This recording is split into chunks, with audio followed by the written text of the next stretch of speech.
Spain. And the reason that Al-Qaeda chose to attack those trains was they wanted to demonstrate they could change an election. And what they were setting up in the future was to be able to control the American election by timed attacks against the American citizen population. So they attacked the trains in Madrid, and sure enough, the president at the time of the Spanish government was defeated in the next election only weeks later in response to this. A very low point, because the terrorists proved they could manipulate our elections and the citizen population to make them do what they wanted them to do. So, yes, sir. In your studies, what have you identified as, in the military, the gangs in the military that are tied up with drugs and their relationship to the drug trafficking from overseas? Well, it's a question more about the relationship between drug trafficking and terrorism. Yeah. So, yeah, this has been studied quite a bit over the past 20 years or so, because there have been connections between organized criminals, drug trafficking, and terrorism. In every case, these have been short-term connections, though, because what typically happens is when you deal with the mafia or you deal with drug dealers, they want to make money. That's all they care about. Terrorists are ideologically motivated. They want the money only enough to conduct operations. The money is not the end in itself.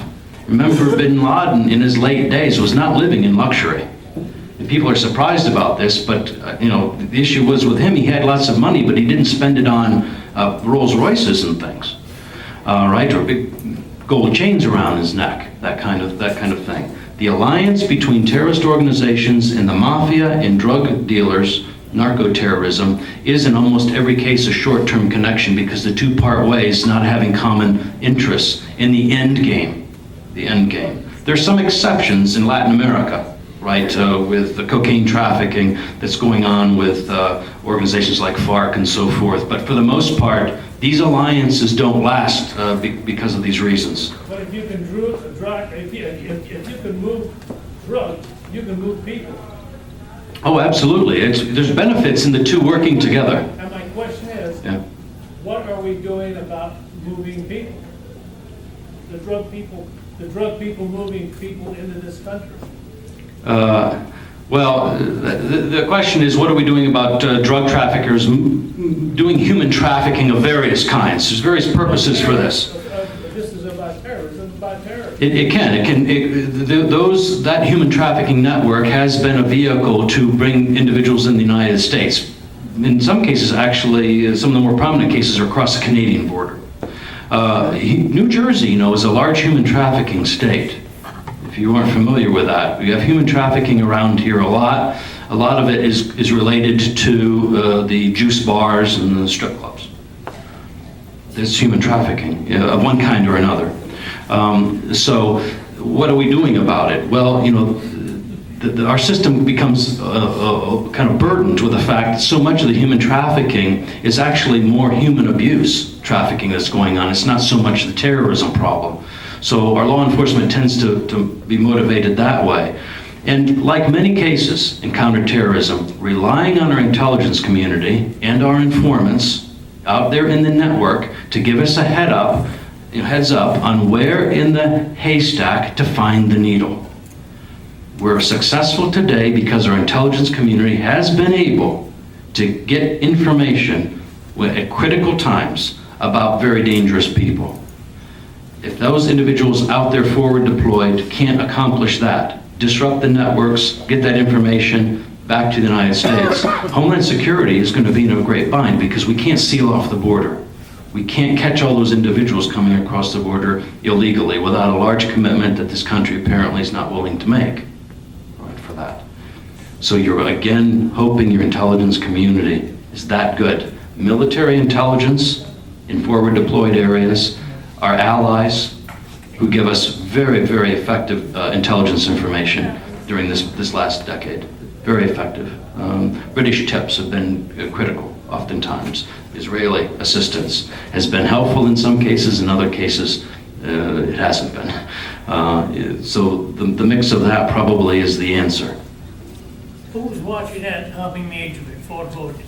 The military or the civilians? So, the question's about Fort Hood, what was The it? Army major that shot everybody. Who was watching him? Anybody?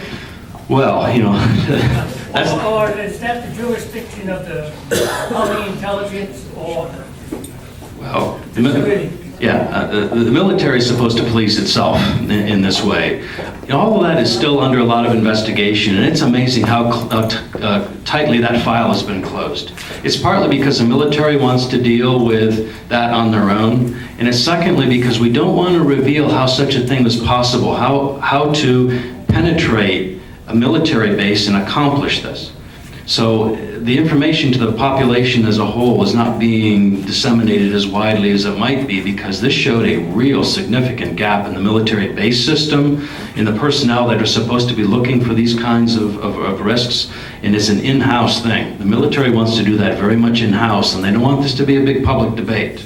So, as they often would, I mean, what would you expect? They're not going to, they don't want this all to be washed out in public. So they're keeping that issue very much in-house. Doctor. Okay, one more question, or are we done? One more net. This guy. Yes, sir. Do the events of Egypt and now Libya in the past year and the change in structure there, does that prove fertile ground for Al-Qaeda or other cells? What does that do to the anti-terrorist map? Yeah, the question is instability in the Middle East. Of course, the media is presenting it as stability and a great change, Arab Spring and so forth. I'm not persuaded. I don't see Western-style democracy blossoming in Egypt yet, and I'm really not completely convinced that the situation in Libya is that much better than it was when we started that long ago. Are the opportunities for Al-Qaeda? Absolutely.